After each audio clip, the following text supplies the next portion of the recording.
that you can also play in co-op. I finished the first chapter in co-op with a friend on realistic, so the hardest difficulty, and the other 2 chapters, the Viking and the Samurai, on my own.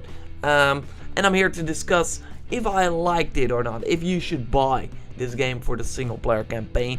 Let's just start with that, and I think that is not the case. This was really something that was put into it because they could also put it on the box. I mean, they say, yeah, we have a campaign as well, so if you like to play with your friend or on your own, you can also do it. Well, the heart of For Honor is really with competitive multiplayer, and that will be the mode that a lot of people will play.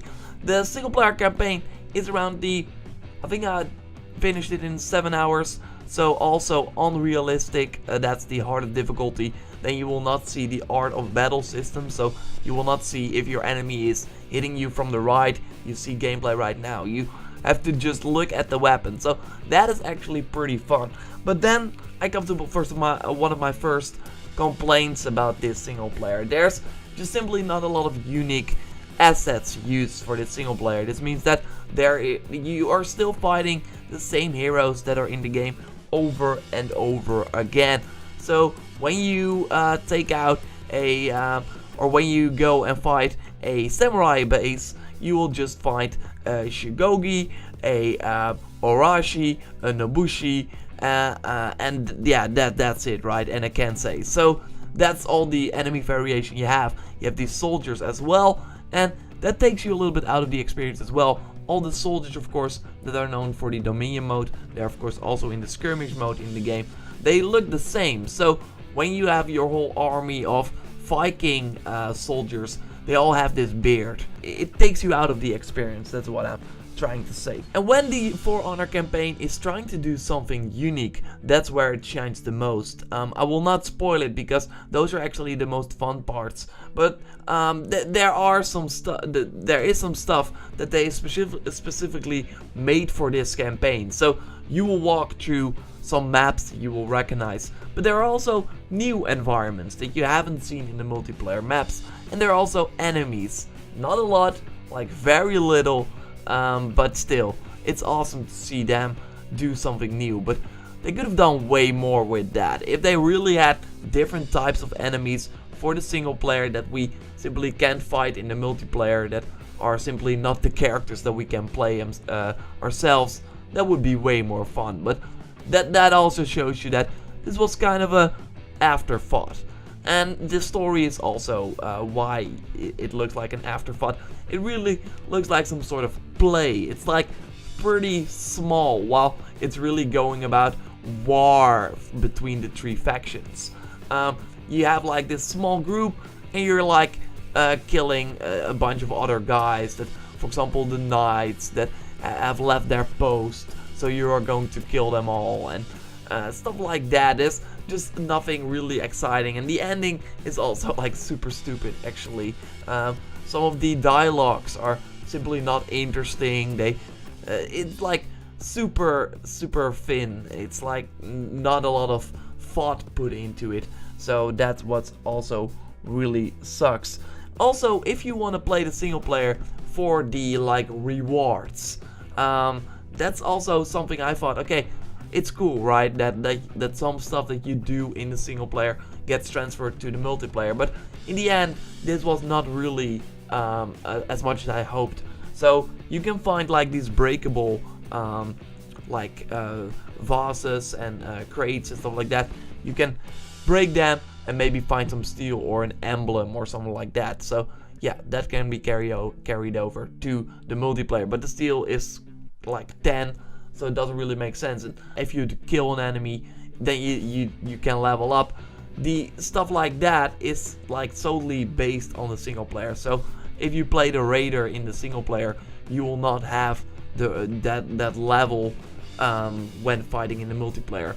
Makes a little bit of sense, but it would be cool if they did some sort of crossover between that as well.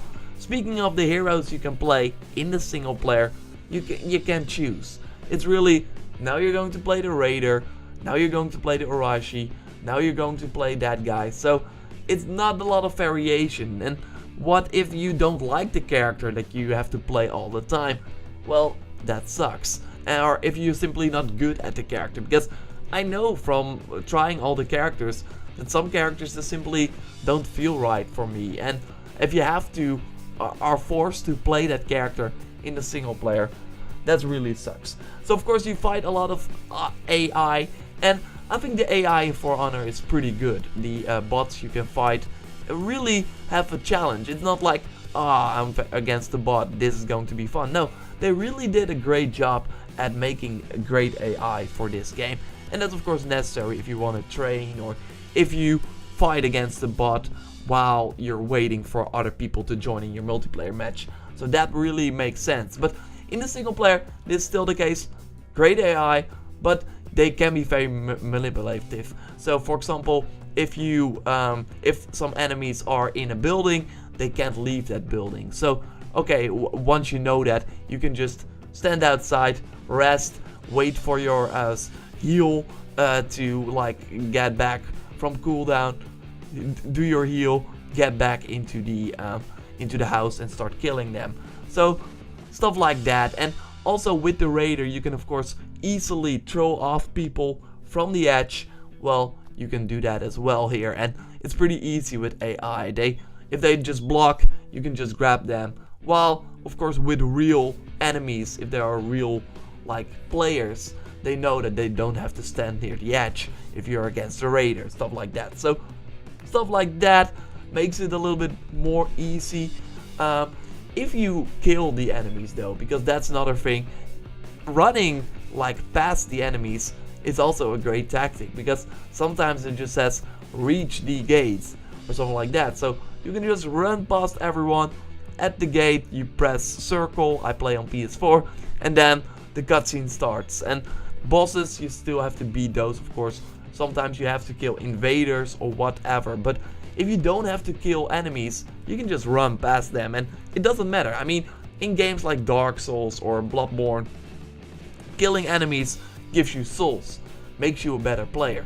While the XP that you get from killing the enemies in this game doesn't really matter. At level 8 or something like that, you have a great like a range of feast that you can use.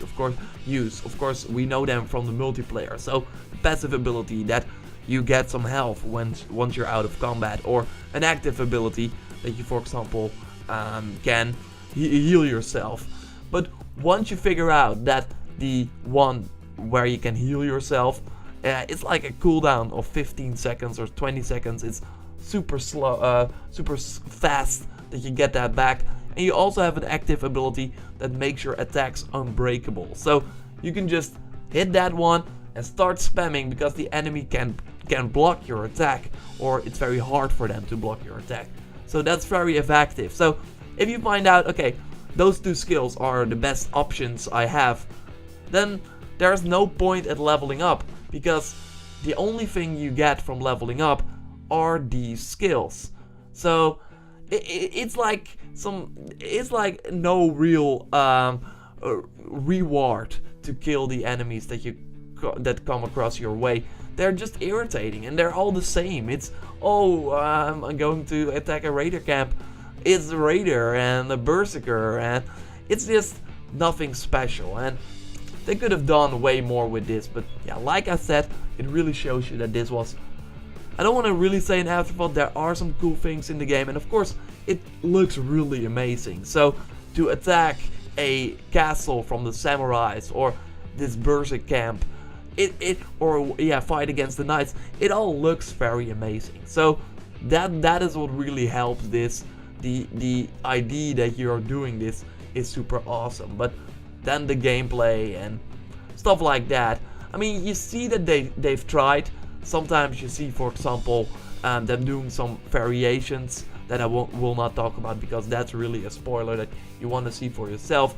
And I think, okay, that's cool. And they do it one time. It's not like they introduce an element and then the next few campaigns, missions, you will get to do that element again. No, it's really, that you just do it once. It's awesome. Move on to the next thing. But there is so little of that you want to have more, because that's actually what makes this single player great. That's my take on the For Honor single player. Finished it, like I said. I did get, I think, a lot of steel from it when I finished it, but I'm not sure because I got like 6,600 steel right now. So that's really a lot. Thanks a lot for watching. If you have any questions about the For Honor campaign, let me know in the comments down below. Expect more For Honor content, but I'm very busy right now, so I also have a lot of other stuff coming up. But be sure to keep checking my channel for Honor